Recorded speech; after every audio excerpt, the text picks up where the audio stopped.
হজ্জের মৌসুম, মুসলমানদের ইবাদতের মধ্যে হজ গুরুত্বপূর্ণ একটা ইবাদত।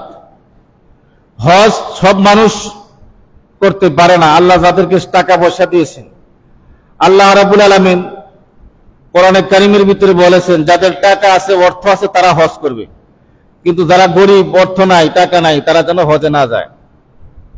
আবার এই হজ এমন একটা ইবাদত, আবার প্রতিবেশীর হক আদায় করা ওইটা একটা ইবাদত। অনেক মানুষ আছে আল্লাহ তাআলা অর্থের মালিক বানাইছেন, 1 বছর 2 বছর আবার প্রতি বছরই হজ করে, এরকম সমাজে লোক আছে না? আছে। কিন্তু আল্লাহ রাব্বুল আলামিন হজ ফরজ করেছেন একবার, এরপরে যতবার হজ করবে এটা নফল হবে। ফরজ একবারই, কিন্তু এরপরে হজ করলে এটা নফল হবে। আর যাদেরকে আল্লাহ তাআলা সম্পদ দিয়েছেন, অর্থ দিয়েছেন, তাদেরকে হজ করার কথা বলেছেন। এই হজ্জের মৌসুম চলতেছে, যারা হজে যাইতেছেন আল্লাহ তাদেরকে তৌফিক দিয়েছেন। কারণ ইব্রাহিম আলাইহিস সালাম কাবাঘর নির্মাণ করার পরে অবশিষ্ট কিছু বালু এবং পাথর ছিল। ওই বালু এবং পাথর আল্লাহু আকবার বলে তিনি পৃথিবীর দিকে ছুঁড়ে মারলেন। আল্লাহ তাআলা এই প্রত্যেকটা বালু এবং কণা যত জায়গায় পড়ছে, প্রত্যেকটা জায়গায় আল্লাহ একটা করে মসজিদ নির্মাণ করবেন। জোরে বলেন সুবহানাল্লাহ। এরপরে ইব্রাহিম আলাইহিস সালাম একটা পাহাড়ের উঁচা পাহাড়ের মধ্যে উঠলেন, তিনি পৃথিবীবাসীকে ডাক দিলেন। ওই ডাকে যারা সাড়া দিয়েছে, লাব্বাইক বলেছে, আল্লাহুম্মা লাব্বাইক বলেছে, রূহ জগৎ থেকে কিয়ামত পর্যন্ত ওই মানুষগুলি খানায়ে কাবা তওয়াফ করবে, হজ করবে। জোরে বলেন সুবহানাল্লাহ। ইব্রাহিম আলাইহিস সালাম আল্লাহ তাআলার হুকুমের মাধ্যমে তিনি কাবা ঘর নির্মাণ করলেন। এরপরে অবশিষ্ট যে মাল রইল কাবা ঘর নির্মাণের পরে তিনি ওই মালগুলি তামাম পৃথিবীতে ছিটাইয়া দিলেন। যত জায়গার মধ্যে বালুর কণা পড়েছে, পাথরের কণা পড়েছে, প্রত্যেকটা জায়গার মধ্যে আল্লাহ তাআলার একটা ঘর মসজিদ নির্মাণ হবে। আর উঁচু পাহাড়ের মধ্যে তিনি দাঁড়ালেন, পৃথিবীবাসীকে ডাক দিলেন। ওই ডাকের মধ্যে দুনিয়াতে যারা জিন্দা ছিল তারা সাড়া দিয়েছে, এমনকি রূহ জগতে যত মানুষ ছিল যারা সাড়া দিয়েছে, লাব্বাইক বলেছে। কেউ একবার বলেছে, কেউ একাধিকবার বলেছে। ওই ইব্রাহিম আলাইহিস সালামের ডাকে যারা সাড়া দিতে পারছে, তারা যে কোনো মাধ্যমেই হোক আল্লাহর ঘর খানায়ে কাবা তওয়াফ করার জন্য মক্কাতুল মুকাররমায় যেতে পারবে। সুবহানাল্লাহ। গতকালকে দেখলাম আমাদের বাংলাদেশের উত্তরবঙ্গের এক আল্লাহর বান্দা, গরিব মানুষ, অসহায় দরিদ্র মানুষ, কিন্তু তার মন সবসময় চায় মক্কা যাওয়ার জন্য, মদিনায় যাওয়ার জন্য। আজকে থেকে প্রায় 40 বছরের উপরে সেই লোকটা একাধারে প্রত্যেক দিন রোজা রাখতেছে আল্লাহর ঘর খানায়ে কাবা তওয়াফ করার জন্য। যেই কয়টা রোজা হারাম, ঈদের দিন, ঈদের 2 দিন পরে এরকম যে কয়দিন রোজা রাখা হারাম, এই দিনগুলি বাদ দিয়ে প্রত্যেক দিন প্রতি বছর তিনি রোজা রাখতেছেন। সুবহানাল্লাহ। আল্লাহর ঘর তওয়াফ করার জন্য আল্লাহ তাআলা অটোমেটিক তারে কবুল করেছেন। এই বছরে আল্লাহর বান্দা মক্কাতুল মুকাররমায় রওনা হয়েছেন। জোরে বলেন সুবহানাল্লাহ। এরকম একবার মক্কায় হজ শুরু হয়েছে, 6 লক্ষ হাজী সাহেব মক্কাতুল মুকাররমায় হজ করতে গেছে। ওই সময় সবচেয়ে বড় মুহাদ্দিস আব্দুল্লাহ বিন মুবারক, তিনিও হজের ময়দানে গেলেন হজ পালন করার জন্য। ওই আব্দুল্লাহ বিন মুবারক আল্লাহর বান্দা, তিনি পৃথিবীর বড় মাপের একজন মুহাদ্দিস এবং আল্লাহওয়ালা। তিনি খানায়ে কাবা তওয়াফ করলেন, হজ করলেন। হজ করার পরে তিনি হজ শেষ হয়ে গেছে, কমপ্লিট হয়ে গেছে। হেরাম শরীফের এক কিনারায় তিনি একটু হেলান দিয়া ঘুমাইলেন। ঘুমের ভিতরে আব্দুল্লাহ বিন মুবারক স্বপ্নে দেখেন এই বছর মক্কাতুল মুকাররমায় 6 লক্ষ হাজী এসেছে, কিন্তু একজন হাজীর হজ আল্লাহ তাআলা কবুল করেন নাই। আল্লাহু আকবার। 6 লক্ষ হাজী সাহেব হজ করেছেন। আব্দুল্লাহ বিন মুবারক কাবা শরীফের চত্বরে তিনি ঘুমাইলেন, স্বপ্নে দেখেন তিনি একজন আল্লাহর ওলি ছিলেন, বড় মাপের বুজুর্গ ছিলেন, মুহাদ্দিস ছিলেন, বিশ্ব বরেণ্যদের মুহাদ্দিস ছিলেন। তিনি স্বপ্নে দেখতেছেন কাবার দেওয়ালের মধ্যে তিনি হেলান দিয়া তিনি স্বপ্নে দেখতেছেন 6 লক্ষ হাজী সাহেব হজ করলো, কিন্তু আল্লাহ একজনের হজ কবুল করেন নাই। আবার তিনি দেখতেছেন একজন লোক হজে আসে নাই, সিরিয়ার দামেস্কে তার বাড়ি। মুসা ইবনে মাওকাফ তার নাম, সে হজে আসতে পারে নাই, কিন্তু সে হজে না আসার কারণে আল্লাহ তার হজ কবুল করেছেন। সুবহানাল্লাহ। মুসা ইবনে মাওকাফ হজে আসতে পারে নাই, কিন্তু মুসা ইবনে মাওকাফের হজ কবুল করে নিয়েছেন তিনি কে? আল্লাহ। আর আব্দুল্লাহ বিন মুবারক তিনি স্বপ্নের মাধ্যমে দেখতে পেলেন ওই মুসা ইবনে মাওকাফের হজ কবুল হওয়ার কারণে আল্লাহ রাব্বুল আলামিন এই 6 লক্ষ হাজী সাহেবের হজ আল্লাহ কবুল করে নিয়েছেন। সুবহানাল্লাহ। 6 লক্ষ হাজী সাহেব হজ করছে, কিন্তু কারো হজ কবুল হয় না। কিন্তু মুসা ইবনে মাওকাফ হজে আসতেই পারে নাই, বাড়ি তার হচ্ছে সিরিয়ার দামেস্কে। স্বপ্নে দেখলেন আল্লাহর ওলি আব্দুল্লাহ বিন মুবারক, বিশ্ববরেণ্য মুহাদ্দিস, তিনি কাবার দেওয়ালে তিনি ঘুম নিদ্রায় গেলেন। দেখতে পেলেন তিনি যে ওই মুসা ইবনে মাওকাফ তার হজ আল্লাহ কবুল করেছেন, আর এই তার হজের কারণে সমগ্র 6 লক্ষ হাজী সাহেবের হজ কবুল করেছেন। তিনি বলেন সুবহানাল্লাহ।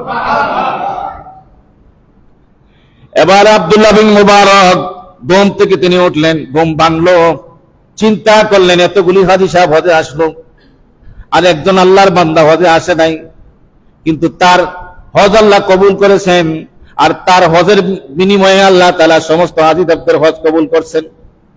তিনি রওনা দিলেন ওই সিরিয়া দামেস্কের দিকে তিনি রওনা হলেন।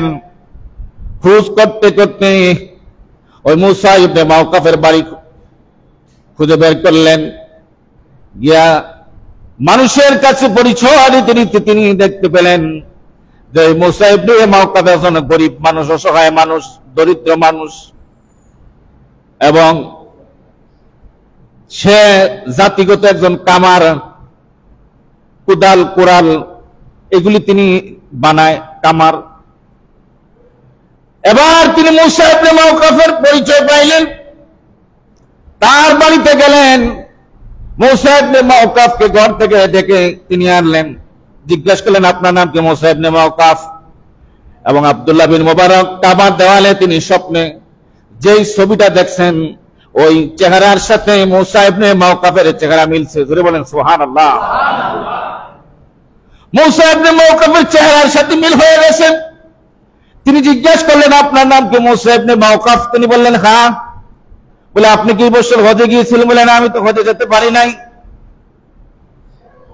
বলে আপনার কি হজে যাওয়ার ইচ্ছা ছিল? হ্যাঁ, আমি অনেক দিন যাবত ক্ষুদ্র ক্ষুদ্র করে আমি কিছু টাকা জমা করেছিলাম হজে যাওয়ার জন্য, কিন্তু আমি হজে যেতে পারি নাই। কারণ হচ্ছে যখন আমি হজে যাব সবকিছু আমি প্রস্তুত, আমার সবকিছু আমি প্রস্তুত করে যখন হজে রওনা হব, এই সময়ে আমি আমার পাশের প্রতিবেশীর বাড়ির খবর নিলাম। আমার ছোট্ট সন্তান ওই পাশের প্রতিবেশীর বাড়িতে গেল। বাচ্চাগুলির কথা বলতে দিবেন না। মুসা ইবনে মাওকাফ তিনি বলেন আমার প্রতিবেশী তার ঘরে গোশত রান্না করেছে, এই গোশত রান্নার জন্য আমার সন্তান তার বাড়ি গেছে খাবারের জন্য। খাবারের জন্য যখন গিয়েছে, প্রতিবেশী আমার সন্তানকে গোশতের তরকারি দেয় না, 2 বার তাড়াইয়া দিছে, 3 বারের মতো গায়ের ধাক্কা দিয়ে বের করে দিয়েছে। আমার সন্তান কাঁদছে। আমি আমার প্রতিবেশীর বাড়িতে গেলাম, যাইয়া বললাম, আমার সন্তান কি আপনার বাড়িতে এসেছিল? হ্যাঁ। আপনার ঘরে কি গোশত রান্না হয়েছে? হ্যাঁ। তাহলে আমার সন্তানকে একটু গোশত কেন দিলেন না? এবার প্রতিবেশীর চোখ দিয়ে পানি পড়ে, আর কান্না করে, আর বলে, হে ভাই, আমাদের জন্য যে গোশতের তরকারি হালাল, এটা আপনার জন্য হচ্ছে হারাম। আল্লাহু আকবার। তিনি কথা বুঝতে পারলেন না। তিনি বললেন, এটা কেমন কথা? আপনার জন্য হালাল, আমার জন্য হারাম। আপনার জন্য হালাল আর আমার জন্য হারাম, এটা কেমন করে হয়? তিনি বললেন, এ ভাই, আপনি শুনুন, আজকে 7 দিন যাবত আমাদের ঘরে কোনো খাবার নাই। 7 দিন ধরে আমাদের খাদ্য ঘরের ভিতরে নাই, খাবার রান্না করার মতো কোনো কিছু নাই। প্রতিদিন বাড়ির বাহিরে যাই, কাজের জন্য কোনো কাজ পাই না। রাতের বেলা ফিরে আসি, অনেক কষ্ট করে রাতটা পার করি, আবার পরের দিন যাই, কিন্তু যায়া কোথাও কোনো কাজকর্ম পাই না, কোনো সন্ধান পাই না, টাকা পাই না, অর্থ পাই না। আবার ফিরে এসে এমনি ভাবে 7 দিন চলে গেছে। সন্তানগুলি হাউমাউ করে কান্দে, পরিবারের মধ্যে খাবারের কোনো ব্যবস্থা নাই। আমি যখন আরেকদিন বের হয়ে গেলাম, রাস্তার মধ্যে একটা মরা গরু পাইলাম, মরা একটা পশু পাইলাম। ওই মরা গরুর গোশত এসে আমি রান্না করেছি, আমার স্ত্রীকে দিয়েছি। আমার স্ত্রী মরা গরুর গোশত রান্না করছে। জোরে বলেন আল্লাহু আকবার। মাসলা হচ্ছে, অভাবের মধ্যে যদি কোনো মানুষ থাকে, কোনো খাবারের কোনো কিছুই নাই, জীবন বাঁচানোর জন্য মৃত পশুর গোশত খাওয়া হালাল করে দিয়েছেন তিনি কে? জীবন বাঁচানোর জন্য এই খাবার আমরা খাই। সুতরাং আপনার তো অভাব নাই, আপনার সন্তান তো এই খাবার খেতে পারে না, আমাদের জন্য হালাল, আর আপনার সন্তানের, আপনার পরিবারের জন্য এই গোশত হারাম। ঠিক না বেটি? এবার মুসা ইবনে ওয়াক্কাস চোখের পানি ছেড়ে কাঁদেন। তিনি বাড়ি চলে আসলেন, তিনি সবকিছু গুছাইলেন, মক্কাতুল মুকাররমায় যাবেন, হজে যাবেন। এবার তিনি হজে গেলেন না, ওই টাকাগুলি নিয়ে ওই কামারের বাড়িতে গেলেন। কিছু টাকা দিয়ে তাকে চাল, খাবার দাবারের ব্যবস্থা করে দিলেন। কিছু টাকা দিয়ে দিলেন, এই টাকা দিয়ে তুমি ব্যবসা করো। এবার তিনি হজে যেতে পারলেন না। আল্লাহর কাছে অনেক আরাধনা করলেন, আল্লাহ, কি পরীক্ষার মধ্যে পড়ে গেলাম, অনেকদিন যাব টাকাগুলি জোগাড় করলাম, তিলে তিলে টাকাগুলি জোগাড় করে হজের প্রস্তুতি নিলাম। রব্বুল আলামিন, এমন কোন পরীক্ষার মধ্যে পড়ে গেলাম, হজে যেতে পারলাম না। এবার আব্দুল্লাহ বিন মুবারক ডাক দিয়া বলে, হে আমার ভাই, হে আমার বন্ধু, তুমি শোনো, আল্লাহ রাব্বুল আলামিন তোমার হজ কেমনে কবুল করেছেন? তুমি তো হজে যেতে পারো নাই, কিন্তু হজে না যাও তোমার হজ আল্লাহ কবুল করেছেন। শুধু কবুল করেন নাই, তোমার হজের খাতিরে, তোমার খাতিরে আল্লাহ রাব্বুল আলামিন 6 লক্ষ হাজির হজ আল্লাহ কবুল করেছেন। আবার আব্দুল্লাহ বিন মুবারক ডাক দিয়ে বলে, ভাইরে, তুমি এমন একটা কাজ করেছো যেটা আল্লাহ রাব্বুল আলামিন সন্তুষ্ট হয়ে গেছেন। আল্লাহ রাব্বুল আলামিন তোমাকে ভালোবেসেছেন। তোমার হজ্জের চাইতে ওই প্রতিবেশীর হক আদায় করা আল্লাহ রাব্বুল আলামিন কবুল করে নিয়েছেন। এই হজকে আল্লাহ তাআলা কবুল করে নিয়েছেন। আমি কাবার দেওয়ানে ঘুমন্ত অবস্থায় স্বপ্নে দেখেছি 6 লক্ষ হাজি সাহেব এই বছর হজ করেছেন, কিন্তু কোন হাজির হজ কবুল হয় না। আল্লাহর পক্ষ থেকে আওয়াজ আসলো, স্বপ্নে দেখানো হলো, আব্দুল্লাহ বিন মুবারক, আমি আল্লাহ রাব্বুল আলামিন হজ কবুল করেছি। ওই দামেস্কের একটা কামার লোক, অত্যন্ত গরিব মানুষ, এই বছর হজে আসতে পারে নাই, এই বছর হজে আসতে পারে নাই, কিন্তু সে হজে না আসার পরেও আমি আল্লাহ তার পক্ষ থেকে ফেরেশতা দিয়া এই খানে কাবা তওয়াফ করে হজ কবুল করে 6 লক্ষ মানুষের হজ আমি কবুল করেছি। আল্লাহ রাব্বুল আলামিন ওই কামারের পক্ষ থেকে ফেরেশতা আসমান থেকে নাজিল করে হজ করেছেন। তাহলে প্রতিবেশীর হক আদায় করার দরকার আছে না নাই? ভাইরা আমার, বন্ধুরা আমার, হজ ফরজ, কিন্তু হজ একবার কিন্তু ফরজ, দ্বিতীয়বার কিন্তু ফরজ না। আল্লাহর ঘরখানায় কাবা তওয়াফ করা ফরজ, কিন্তু প্রতিবেশীর হক আদায় করাও দায়িত্ব দিয়েছেন তিনি কে? আব্দুল্লাহ বিন মুবারক ওই দিন থেকে বললেন, ও দুনিয়ার মানুষ তোমরা শোনো, ও দুনিয়ার মানুষ তোমরা শোনো রে, আমি আব্দুল্লাহ বিন মুবারক তোমাদেরকে বলতেছি, আল্লাহ রাব্বুল আলামিন ছোট্ট একটা আমলকে আল্লাহ কত পছন্দ করেন। যেই লোকটা এত কষ্ট করে টাকাগুলি বানাইলো, অর্থ বানাইলো, তিলে তিলে অর্থ জোগাড় করলো, এই অর্থ দিয়ে সে মক্কা যাবে, মদিনায় যাবে, হজ করবে, আল্লাহর ঘর তওয়াফ করবে, কিন্তু আল্লাহ রাব্বুল আলামিন এই টাকার মাধ্যমে এই গরিব অসহায় মানুষকে খাওয়ানোর কারণে আল্লাহ রাব্বুল আলামিন ওই কামার ব্যক্তির হজ আল্লাহ ফেরেশতা দিয়ে কবুল করেন। আল্লাহ রাব্বুল আলামিন দুনিয়া আখিরাতে তাকে কল্যাণকামী বানায় দিয়েছেন। সুবহানাল্লাহ। এজন্য ভাই আমার, বন্ধুরা আমার, হজ বড় একটা ইবাদত। গতকালকে আমাদের উত্তরবঙ্গের এক আল্লাহর বান্দা দেখলাম, এই হজে যাওয়ার জন্য তার কত মনের আশা ছিল, আকাঙ্ক্ষা ছিল। আজকে 40 বছর পর্যন্ত তিনি রোজা রাখতেছেন। সুবহানাল্লাহ, জোরে বলেন সুবহানাল্লাহ। সাধারণ কথা নয়, মাসের পর মাস রোজা রাখা, মাসের পর মাস। 1 মাস রোজা রাখলে আমাদের অবস্থা কেমন হয়, কিন্তু বছরের পর বছর 40টা বছর আল্লাহর বান্দা রোজা রাখতেছে হজে যাওয়ার জন্য, আর টাকা সঞ্চয় করতেছে। আল্লাহ তাআলা তাকে কবুল করেছে এই বছর মক্কাতুল মুকাররমায়, আল্লাহ তাআলা আল্লাহর মেহমান হিসেবে কবুল করেছে। জোরে বলেন সুবহানাল্লাহ।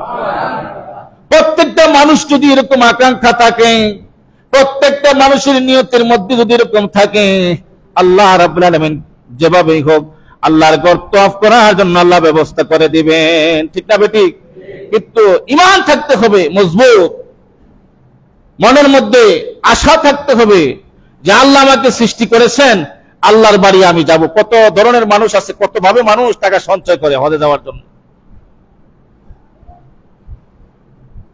কত ভাবে মানুষ হজ বীমা করে, হজ অ্যাকাউন্ট করে, এবং অনেক মানুষ ঘরের ভিতরে সঞ্চয় করে। এই সঞ্চয়ের মাধ্যমে তিলে তিলে একদিন আপনাকে যিনি হজে পৌঁছায় দিবেন তিনি কে? জোরে বলেন তিনি কে? আল্লাহ রাব্বুল আলামিন। যদি নাও যেতে পারেন, আল্লাহ রাব্বুল আলামিন আপনার হজ আল্লাহ কবুল করে নেবেন। আল্লাহ রাব্বুল আলামিন এমন এক রব, এমন এক রহমান, যদি আপনার মনের মধ্যে যদি আকাঙ্ক্ষা থাকে, কারণ হজে যাওয়ার পরে মানুষ হজ করার পরে আরেকটা জায়গায় যেতে হয়, মদিনাতুল মুনাওয়ারা। কথা বলেন ঠিক না বেঠিক? আল্লাহর নবী বলেন, মান যারা কবরি ওয়াজাবাত লাহু শাফাআতি, যে নাকি আমার রওজা জিয়ারত করলো, আমি নবীরে সালাম দিল, আমি নবী হাসরের মাঠে তার জন্য সুপারিশ করা ওয়াজিব হয়ে যায়। মান যারা কবরি ওয়াজাবাত লাহু শাফাআতি, আমার রওজা যে সালাম দিল, আমার পাশে যে আসলো, আমাকে যে জিয়ারত করলো, আমি নবীর জন্য শাফায়াত করা হাসরের মাঠে তার জন্য ওয়াজিব। যদি বলেন সুবহানাল্লাহ। এর চাইতে বড় পাওনা আর কিছু আছে না। এজন্য মানুষ হজ করে, হজ্জের মধ্যে ফরজ রয়েছে, ওয়াজিব রয়েছে, সুন্নত রয়েছে, নফল রয়েছে, কিন্তু মদিনায় না গেলেও, মদিনায় যাওয়া কিন্তু ফরজ না, ওয়াজিব না, কিন্তু এরপরেও মানুষ মদিনায় যায়। কথা বলেন ঠিক না বেঠিক? আল্লাহর কোন বান্দা, আল্লাহর কোন বান্দি মক্কাতুল মুকাররমায় হজ করে শেষ করে তার দেশে চলে আসে না, মদিনাতে যেতে হয়, মদিনায় যায়। কারণ মদিনা ওয়ালার গুণেই এই আসমান জমিন সব কিছু আল্লাহ সৃষ্টি করেছেন। ঠিক না বেঠিক? আল্লাহর নবী সাল্লাল্লাহু আলাইহি সাল্লাম মক্কাতুল মুকাররমায় জন্মগ্রহণ করেছেন, কিন্তু ইয়াসরিব নামক মদিনা, যে মদিনার কোনো মূল্য ছিল না, তার নাম ছিল ইয়াসরিব। তার নাম ছিল কি? ইয়াসরিব।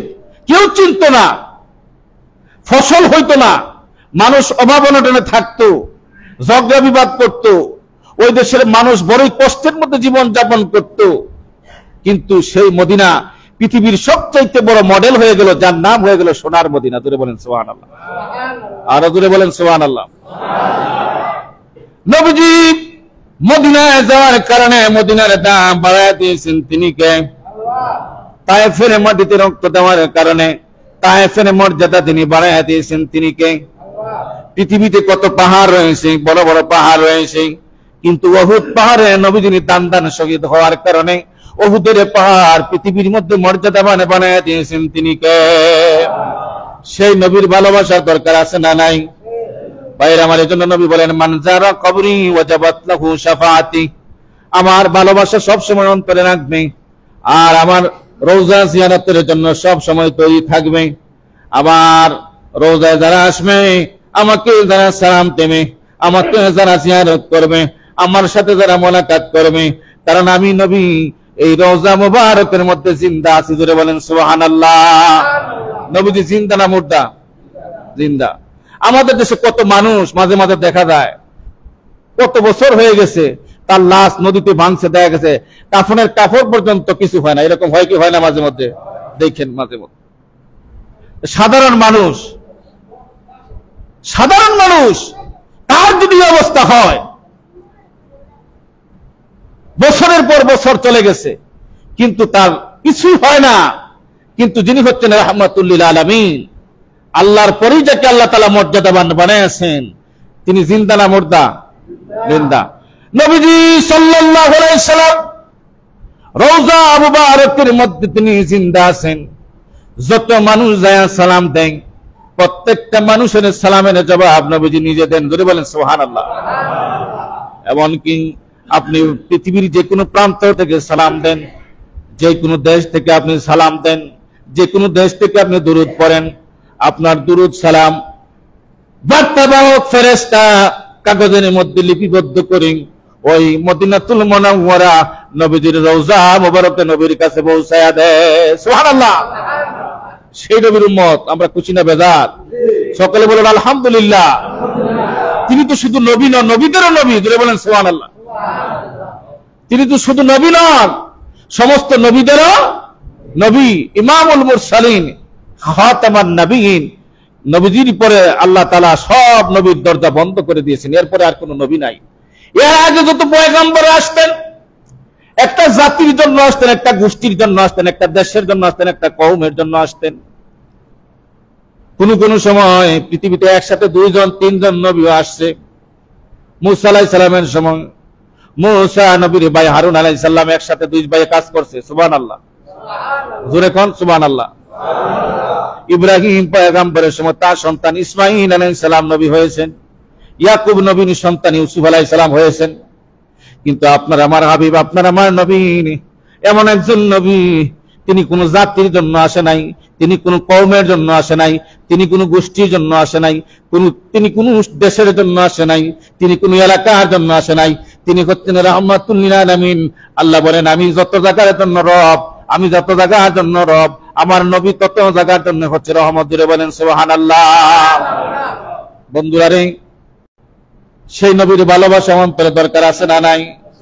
যদি নবীর অন্তরে ভালোবাসা থাকে না, আপনি যদি মদিনায় যাওয়া যেতে পারেন, মক্কা নাও যেতে পারেন, যদি নবীর প্রতি আপনার দরুদ, নবীর প্রতি আপনার সালাম, নবীর প্রতি আপনার ভালোবাসা যদি প্রেম লাগাইতে পারেন, স্বপ্নের মাধ্যমে একদিন দেখবেন আল্লাহ নবী আপনার ঘরের মধ্যে হাজির হয়ে গেছে।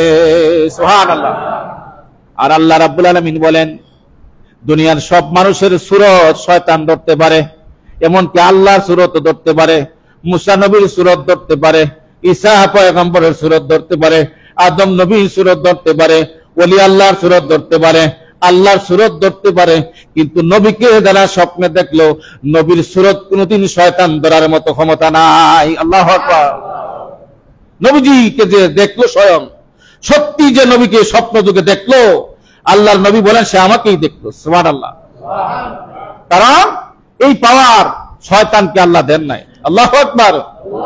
কিন্তু সে বিশাল বড় বুজুর্গ হতে পারে, আব্দুল কাদের জিলানী হয়ে আপনার ঘরে ঢুকতে পারে, শাহজালাল রহমতুল্লাহি আলাইহি হয়ে আপনার ঘরে ঢুকতে পারে ঈমান নষ্ট করার জন্য, আপনার ঈমান ধ্বংস করার জন্য, এমনকি আল্লাহ হয়ে যেতে পারে।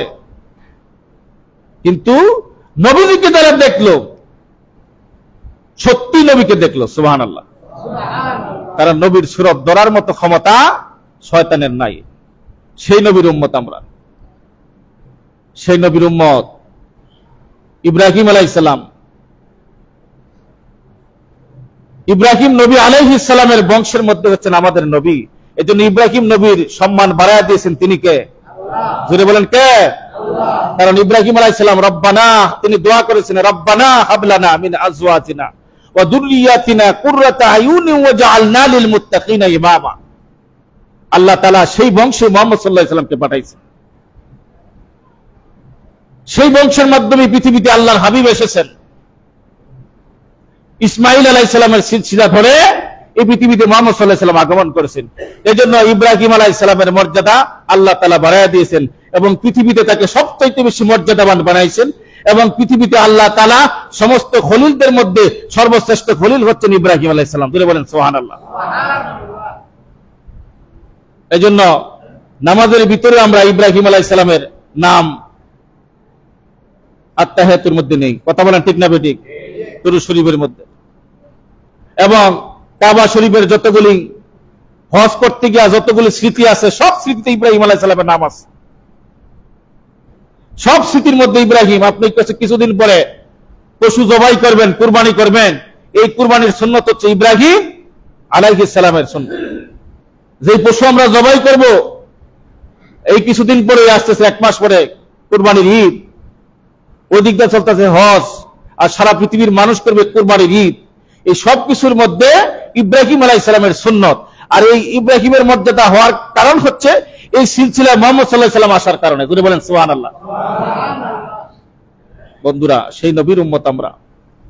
হজ্জের মাস চলতেছে, পৃথিবীর প্রান্তর থেকে লক্ষ লক্ষ মানুষ মক্কায় যাইতেছে, মদিনায় যাইতেছে। সেখানে গিয়ে পাগল হয়ে শুধু আল্লাহরে ডাকবে। দুইটা কাপড় পরনে থাকবে, একটা কাপড় শরীরের মধ্যে পেছানো থাকবে, আর একটা লজ্জাস্থান ঢাকা থাকবে, আর সাথে দ্বিতীয় কোনো কাপড় থাকবে না। কারণ এটাই মানুষের পরিচয় যে দুইখানা কাপড়ই হচ্ছে তোমার জীবনের সম্পদ। আবার অনেক মানুষ আছে মৃত্যুর সময় এই দুইটা কাপড়ও ঝুটে না। কথা বলেন ঠিক না বেটি? এই দুইটা কাপড়ও ঝুটে না। এই জন্য যারা হজে যায় তারা এই দুইটা কাপড় পরে তওয়াফ করে আল্লাহর কাছে কান্দে, আরাফার ময়দানে কান্দে, আল্লাহর কাছে কান্দে। কারণ বলে আল্লাহ আমাদের পৃথিবীতে কিছুই না, আর আল্লাহ এটার মধ্যে মজা এবং স্বাদ দিয়া দিছে। যদি বলেন সুবহানাল্লাহ। পৃথিবীর শ্রেষ্ঠ দিনের মধ্যে হচ্ছে আরাফার দিন।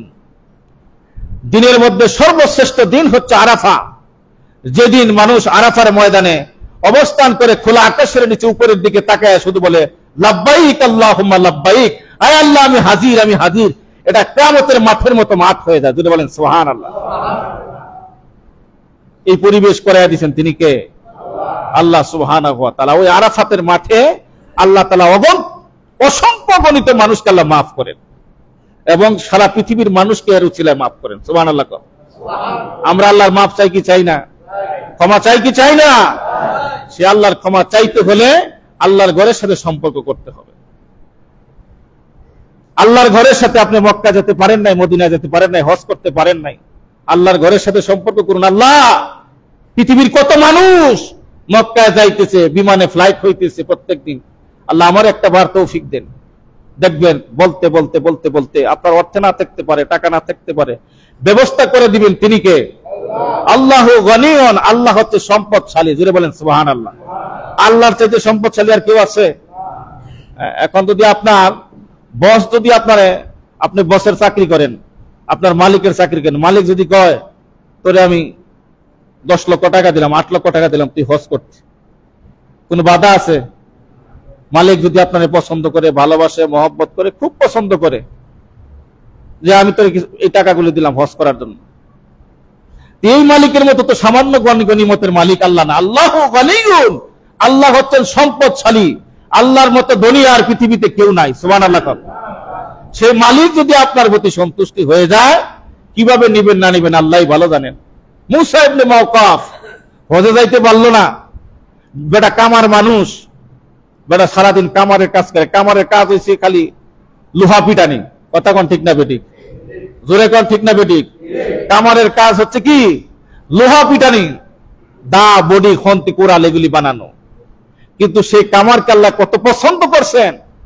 আব্দুল্লাহ বিন মুবারক জগৎ বিখ্যাত একজন মুহাদ্দিস এবং আল্লাহর একজন ওলি ছিলেন। তিনি কাবার দেওয়ালে স্বপ্নে দেখেন ওই কামার বেটার দোয়া আল্লাহ কবুল কইরা 6 লক্ষ হাজির হজ আল্লাহ কবুল করছে। সুবহানাল্লাহ কোন। তাহলে আল্লাহর ওলি হইতে হলে কামার আর কুমার লাগে না, লাগে ঈমান। কথা বলেন ঠিক না বেঠিক? লাগে অন্তর। কারণ নবীর দরজা বন্ধ হয়ে গেছে, রসুলের দরজা বন্ধ হয়ে গেছে, আল্লাহর ওলির দরজা কিন্তু বন্ধ হয় নাই। আপনি ওলি হতে পারেন, কামার ওলি হতে পারে, কুমার ওলি হতে পারে, মুসি ওলি হতে পারে, যে জুতা পালিশ করে। এই জুতাওয়ালারও ঘটনা আছে, এই মুসিওয়ালারও ঘটনা আছে। হজে যাইতে পারে নাই, মুসির হজ আল্লাহ কবুল করে নিয়েছেন। যদি বলেন সুবহানাল্লাহ। পৃথিবীতে আল্লাহ নজির রাখছেন, উদাহরণ রাখছেন পৃথিবীর মানুষকে বোঝানোর জন্য। আল্লাহ তাআলা সে আল্লাহর সত্যিকারের গোলাম হওয়ার তৌফিক আমাদেরকে দান করুন। সকলে বলুন।